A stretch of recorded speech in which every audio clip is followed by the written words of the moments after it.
Okay, welcome to our weekly 3-minute therapy podcast. I'm Dr. Michael Edelstein, clinical psychologist and author of 3-Minute Therapy. And I'm here as usual with my two partners, Mick Berry, REBT practitioner extraordinaire, not a certified practitioner, but everything but, and and Chris Rossini, our tech engineer. As you know, if you've seen previous podcasts, we base our ideas on REBT, Rational Emotive Behavior Therapy, the product of the genius Albert Ellis, who's written over 80 books on psychology. So I suggest you read some of his books and read my book, 3-Minute Therapy, and read the book Mick and I wrote together, Stage Fright. Today, we're going to be speaking about a common misconception people often have, and that is they can't stand what they're standing. And I came across this blog called Psych to Go, and the author says, some people can't stand the thought of being alone.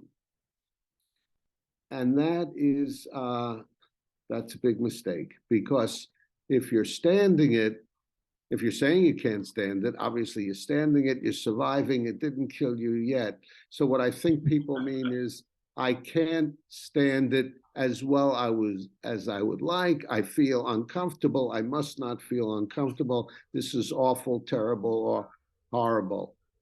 Mick, have you known people who thought they can't stand what they're standing? Yeah, you're looking at one of them. Yeah. Yeah, tell us about it. Well, I've been in situations where I thought this is awful. I can't stand it, such as being rejected by a woman I'm asking out for a date. And you have astutely pointed out to me, and this is not necessarily pre-REBT. Pre-REBT, yes, definitely a great deal of.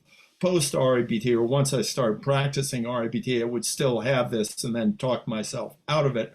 But you astutely said, there's no such thing as not standing a situation, because what does standing it mean?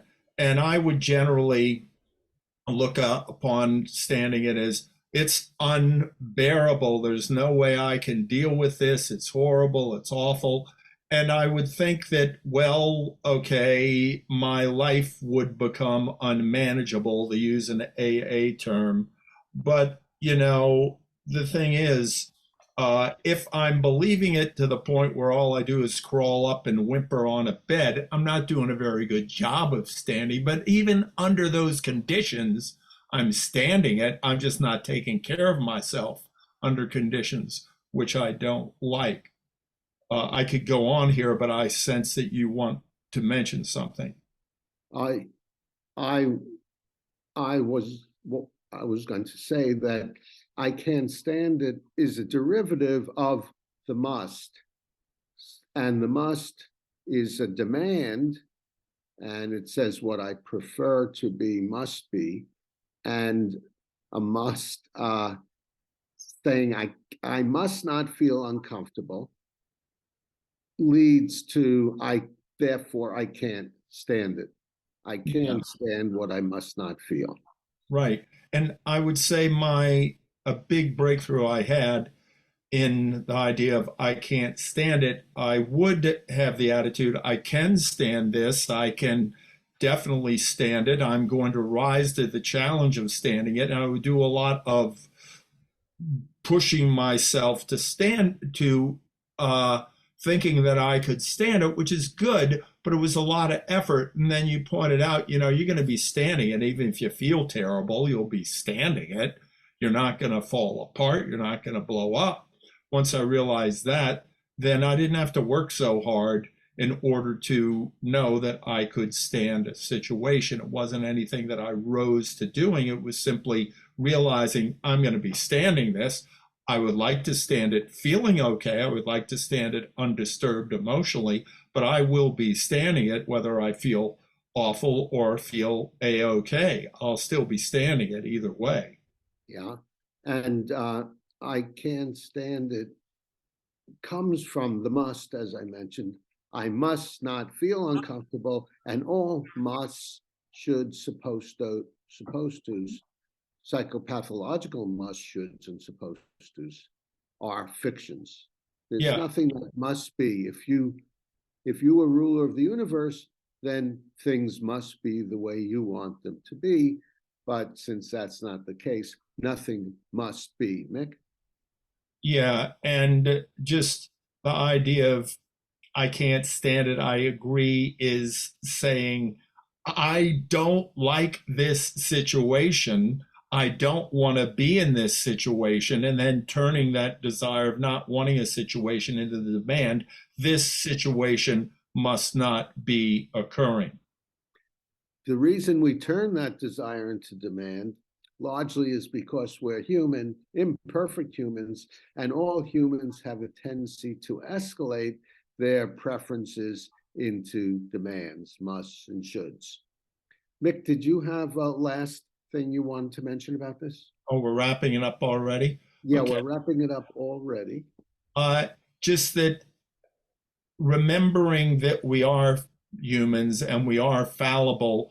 And one of the ideas of REBT is not to have 100% perfect rationality, but to strive for as much rationality as we can have so that we are functioning and largely rational and largely happy in most things that we're engaged in, but we don't try to be completely rational, or we don't demand to be completely rational. That's a very irrational.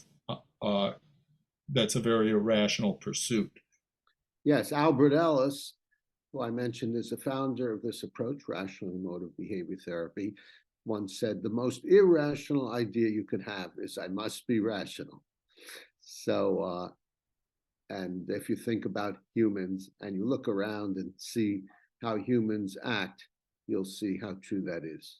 And let me just say in closing Yeah, that though we don't we want to avoid the thought I must be rational, that doesn't mean we avoid the thought I would like to be rational. I would like to strive to be rational. I will push myself to strive to be rational without demanding that I be rational. exactly, because we're all imperfect humans who act imperfectly. Right. Okay, thank you, Mick, for partnering me on these great 3 Minute Therapy podcasts. Thanks, Chris Rossini, our tech engineer. Comment below if you have any thoughts on what we said about I Can Stand It, or you can tell us about your own experience with that. And give us a thumbs up if you liked it. Suggest subjects for future podcasts. We're always interested in our viewers' interests. So let us know what you'd like to hear us talk about. Volunteer. If you've watched our podcast, you see sometimes we have guests. So volunteer to be a guest. Subscribe to the 3 Minute Therapy podcast to stay on the rational side of life.